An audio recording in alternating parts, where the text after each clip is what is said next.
तो मतलब will call it fastest way to prepare cat,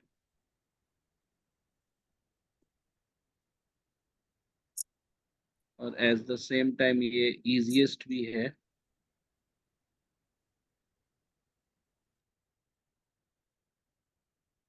prepare CAT, ठीक है। तो just to give everyone a brief वो कॉन्फिडेंस कि अभी यू हैव इनफ टाइम। तो ऐसे तो अभी ऑलमोस्ट 90 डेज है, और 90 डेज बोलो या 3 मंथ्स बोलो, but this thing can be done in less than this also. अच्छा, हालांकि mocks are very good, mocks should be attempted, but I personally I don't think मतलब कि if you are not prepared तो mocks are going to help you, because ultimately जब आप, बहुत सारे लोगों का ये टारगेट होता है कि हम एक रेपुटेड कॉलेज में जाएं, एक रेस्पेक्टेबल स्कोर लाएं, तो 90+ का score is good enough to be in to good college. और इसमें कई सारे रूल और भी फैक्टर करते हैं, जैसे मान लो कि अगर आप मेडिसिन बैकग्राउंड से हो, तो IIM अहमदाबाद का भी कॉल आपको 90% से आ सकता है, 90 परसेंटाइल से आ सकता है, ठीक है। तो ऐसा कुछ नहीं है कि 99 ही सब कुछ है, but any score can lead you to, any score above 90 can lead you to a good college. तो इसमें हम तीनों सेक्शन की बात करते हैं। मतलब क्या होता है ना कि कैट ट्रेनर, जितने भी कैट कोचिंग इंस्टीट्यूट्स होते हैं रेगुलर, वो आपको बहुत ज़्यादा, या तो मतलब either they will talk in too much dependent रहने की बात करेंगे कि उनसे ही ये होगा, और समटाइम्स दे टॉक कि इट्स वेरी कॉम्प्लेक्स, कि अगर आप नहीं समझोगे तो शायद स्कोर ही ना है। ऐसा कुछ नहीं है, ये जनरली अगर आप ये देखोगे तो ये एप्टीट्यूड टेस्ट है, and every one of you has some level of aptitude with you. But problem क्या होती है कि जो हमारे एप्टीट्यूड चेक करने का जो प्लेटफॉर्म है या फिर जो फ्रेम ऑफ रेफरेंस है, वो यहाँ पे थोड़ा डिफरेंट हो जाता है। तो कई बार क्या हो जाती है कि आपको क्वांटिटेटिव, जैसे आपका एप्टीट्यूड बहुत अच्छा है, you are very good at problem solving, लेकिन क्वांटिटेटिव एप्टीट्यूड के मामले में आप अच्छा नहीं कर पा रहे, because the situations that can be arised और that is being arised here, you are not familiar to that. Similarly आपका LR और DI सेक्शन है, वहां पे भी आपको ऐसा ही फील होता है, तो sometimes it becomes very alien, आपको लगता है अरे ये क्या ही पूछ दिया। और वर्बल में भी क्या होता है कि यहाँ तो सबसे अच्छी बात क्या है कि CAT never rely upon grammar, है ना। ग्रामर या फिर जो कोर स्ट्रेंथ होती है ना किसी इंग्लिश ग्रेजुएट की, या फिर इंग्लिश कम्युनिकेशन की, इसका यहाँ पे बहुत बड़ा रोल नहीं है। इट्स मोर अबाउट कि how much you comprehend different topic, comprehend different topic, ठीक है।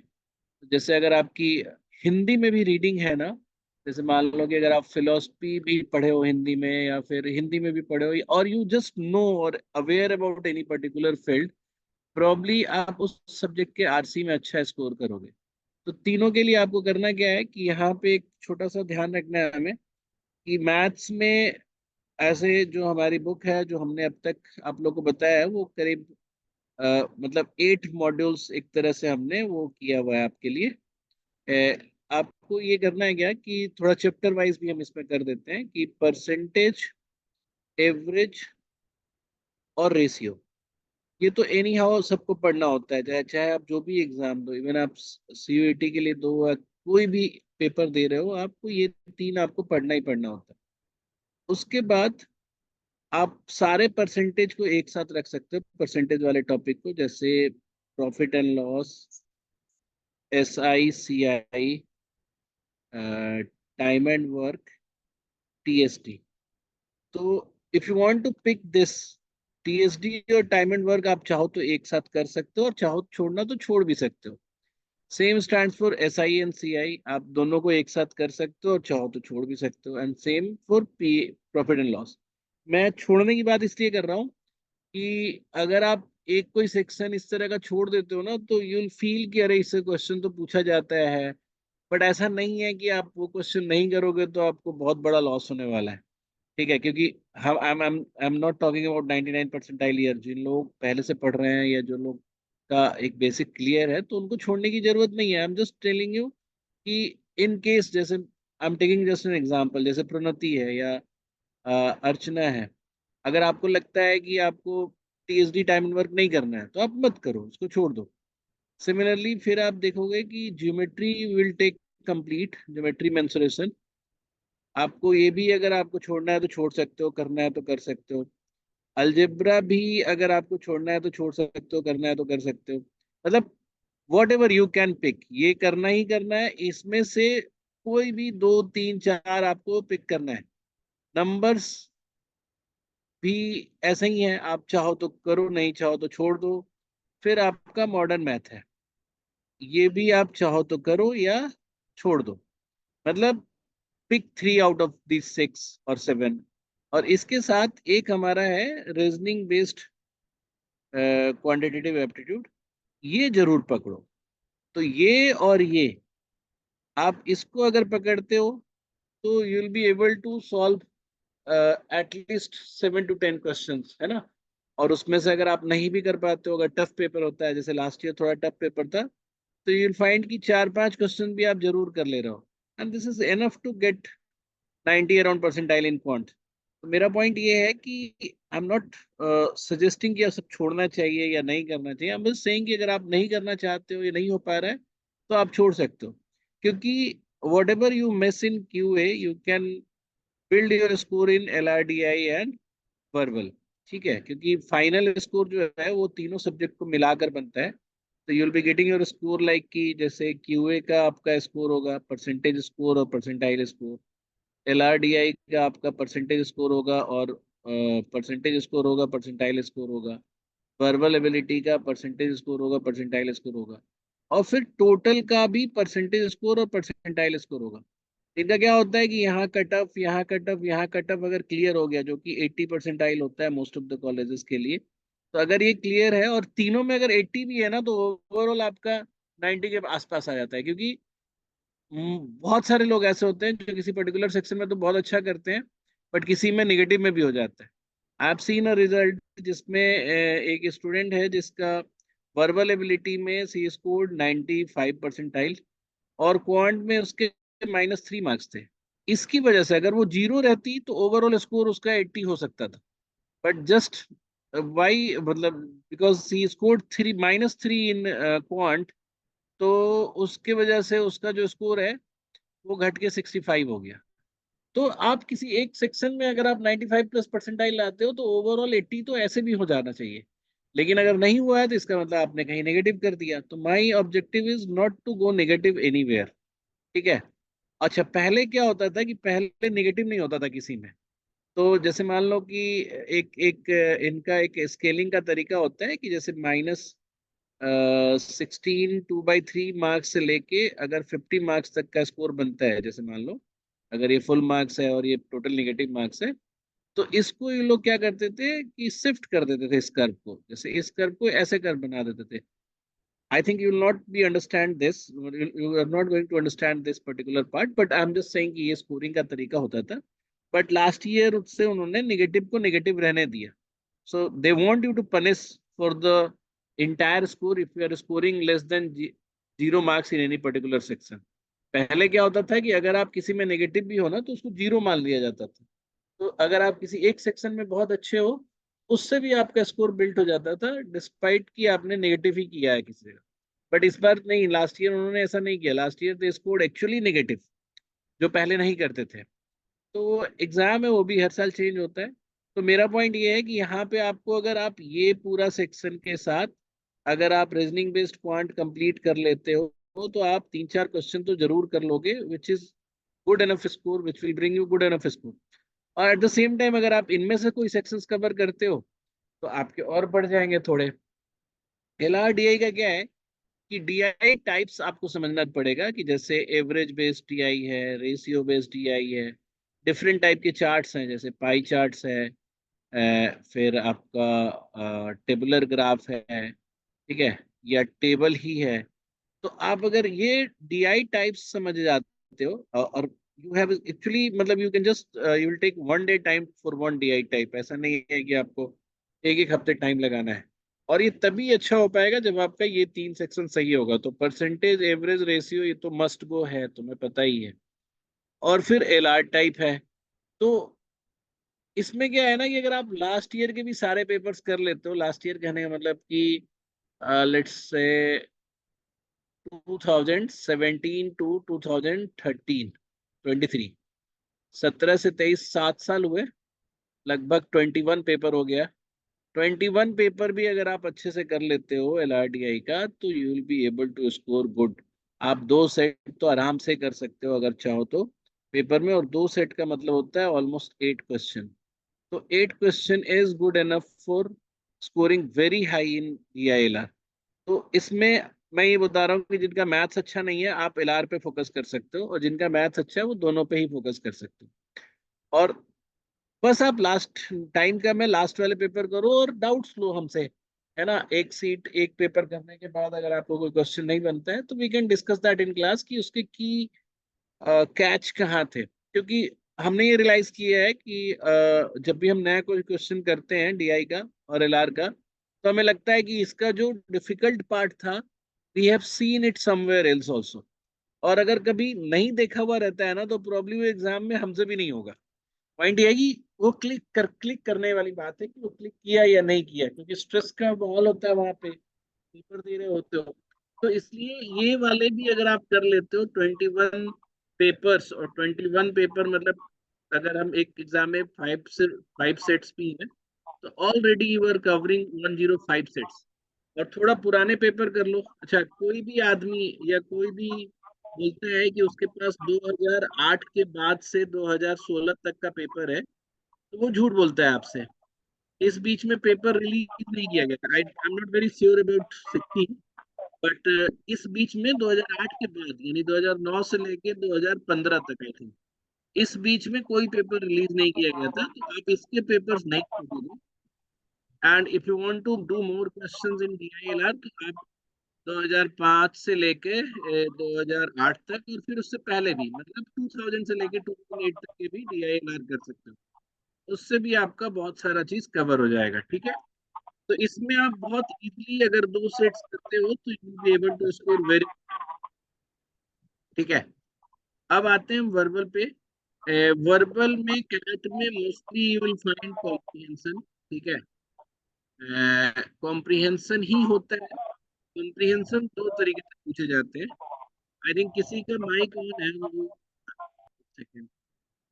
कॉम्प्रिहेंशन जो है वो 2 तरीके से पूछे जाते हैं। एक तो आपको पूरा रीडिंग कॉम्प्रिहेंशन होगा, जिसमें एक पूरी आपकी पैराग्राफ होगी and there will be 3 4 question और 4 5 क्वेश्चन बेस्ड ऑन दैट। ये आपका 6 7 तो यही रहता है, मतलब 4 5 पेपर में यही रहता है। उसके बाद कुछ ऐसे होते हैं जैसे एक एक पैराग्राफ होगा छोटा सा, और उसके 4 पॉसिबल समराइजेशन दिए रहेंगे। You have to find which one summarizes the above paragraph best way. उसके बाद वो हो जाता है आपका पैराजेम्बल्स होता है, ठीक है। और कभी ऑड वन आउट भी होता है कि 5 स्टेटमेंट है या 4 स्टेटमेंट है, इसमें से जो ऑड है जो इस पैराग्राफ का पार्ट नहीं है उसको हटाओ। तो ये सब कुछ कुछ क्वेश्चंस होते हैं, आप उसको ध्यान मत दो। आप इन दोनों पे ध्यान दो, RCs और पैरासमरी। इसमें आपकी जो वो होगी एक्यूरेसी है वो भी ज्यादा रहेगी, गलत भी आप नहीं करोगे। एंड ध्यान रहे आप जब पेपर दे रहे होगे या मॉक दे रहे होगे या ऐसे भी जब सैंपल भी लर्निंग कर रहे होगे। अच्छा, ये इसमें वर्बल में बता दे, जो हमारा बुकलेट है आपको, वर्बल का बुकलेट है उसमें ईयर वाइज दिए हुए हैं, जैट के भी और कैट के भी। कोशिश करो कि जैट वाला और कैट वाला दोनों करो वर्बल में। And whenever you do any paper, do the entire paper in one go and just check how much did you write or how much you could not do, or how much question you did wrong। तो इस सबको count करके ना एक chart बनाया करो, जिससे ये पता चले कि हम इन जनरल कितने अटेम्प्ट करते हैं तो कितना सही होता है, और गलत हो रहा है तो क्यों हो रहा है। क्योंकि कैट में आपको बिल्कुल गलत नहीं करना है, प्रोग्रेसिव नेगेटिव होता है यहाँ पे। प्रोग्रेसिव नेगेटिव का मतलब क्या हुआ, I make you understand that. Progressive negative का मतलब एक बार हम तुमको समझा दें, ठीक है? वो बहुत जरूरी है, क्योंकि बहुत सारे लोगों का स्कोर उसकी वजह से खराब होता है, और at the same time you never know कि कैसे खराब हो गया, बट वो रीजन यही होता है। प्रोग्रेसिव नेगेटिव का मतलब ये हुआ, जैसे आई टेक एन एग्जांपल, जैसे मान लो कि दो क्वेश्चन है, question one and question two, and question one पूरा पेपर जितने लोगों ने भी दिया, क्वेश्चन वन को 80% लोगों ने राइट किया है, क्वेश्चन टू को मात्र 20% लोगों ने राइट किया है, या 25% लोगों ने राइट किया है। तो होगा क्या कि इन दोनों के मार्क्स अगर 3 3 मार्क्स हैं, तो 80% राइट वाले का घट जाएगा, 2 हो जाएगा, और 25% वालों का बढ़ जाएगा, 4 हो जाएगा। या ऐसा भी हो सकता है कि इसका 1 हो जाए और इसका 5 हो जाए। If it is too simple, it will be 1 और इट विल बी 5। तो होगा क्या कि जैसे मान लो 1 और 5 हो गए, अगर दो ऐसे एक्सट्रीम क्वेश्चन मान लेते हैं, जिसमें एक बहुत ही आसान निकल गया और एक बहुत ही टिपिकल निकल गया, तो अभी भी देखो टोटल मार्क्स हमारे पास 6 ही है। अब एक पर्सन ए जिसने इसको सही किया और इसको गलत किया, एक पर्सन बी जो इसने इसको गलत किया और इसको सही किया, तो क्या होगा कि ए वाले को यहाँ 1 मार्क्स मिलेगा, और यहाँ 1/3 कटेगा, यानी कि जो मार्क्स इसको असाइंड हो चुका है उसका 1/3। तो टोटल मार्क्स जो है वो, इसको इसका अगर आप चेक करोगे तो टोटल मार्क्स जो आएगा वो माइनस में चला जाएगा, -2/3, सोचो।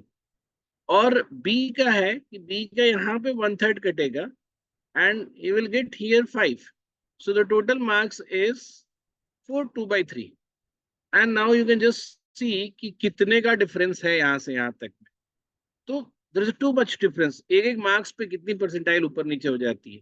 तो आपको बेसिकली नेगेटिव से बचना है, नेगेटिव से बचना है, और जितना कम और जितना सही हो सके उतना करना है। तो वर्बल में आपको ये कोशिश करना पड़ेगा कि वर्बल में एक्यूरेसी का थोड़ा ज्यादा वो होता है, क्योंकि क्वांट्स में या डीआईएलआर में आप you can be little sure कि हाँ हमने सही किया है। वर्बल में आरसी कभी कभी ऐसे टिपिकल क्वेश्चन पूछ देते हैं आरसी से रिलेटेड, आरसी समझ में आ रही हो तब भी, कि आप बहुत कॉन्फिडेंट नहीं हो पाते हो। तो इसीलिए मैं बोल रहा हूँ कि इसके सारे पेपर जब आप करो तो वन गो में करो, and check your accuracy and try to find out कि where did you do wrong. ठीक है? तो ये बहुत छोटा सा काम है। अगर मैं आपको वो बोलूं, I not give you a daily plan. अगर आप मतलब बहुत ज्यादा तो आपको 600 700 पॉइंट्स के प्रॉब्लम करने होंगे, अगर आप 5 या 6 चैप्टर सेलेक्ट कर रहे हो तो। ठीक है? ऐसे 100 क्वेश्चन ईच चैप्टर के तरह से भी हम बात करें तो, और you need to build your concept और रीजनिंग एबिलिटी। और थोड़ा ज्यादा हो सकता है, मतलब 1000 यू कैन कीप, जैसे रीजनिंग बेस्ड पॉइंट है, तो इसके 500 लगभग क्वेश्चन तो हमारे बुकलेट में है, तो वो आपको करना ही करना है। उसके बाद डीआईएलआर मैंने बताया ही कि डीआईएलआर के पास्ट ईयर 17 के बाद के भी अगर सेट्स लो तो 105 सेट्स होते हैं, पुराने ले लो तो लगभग 50 और, तो 150 सेट्स ये करने हैं, और इससे कम ही करना है। मतलब आपको डेली दो तीन अगर करोगे या पूरे एक पेपर का करोगे तो इट विल बी एनफ।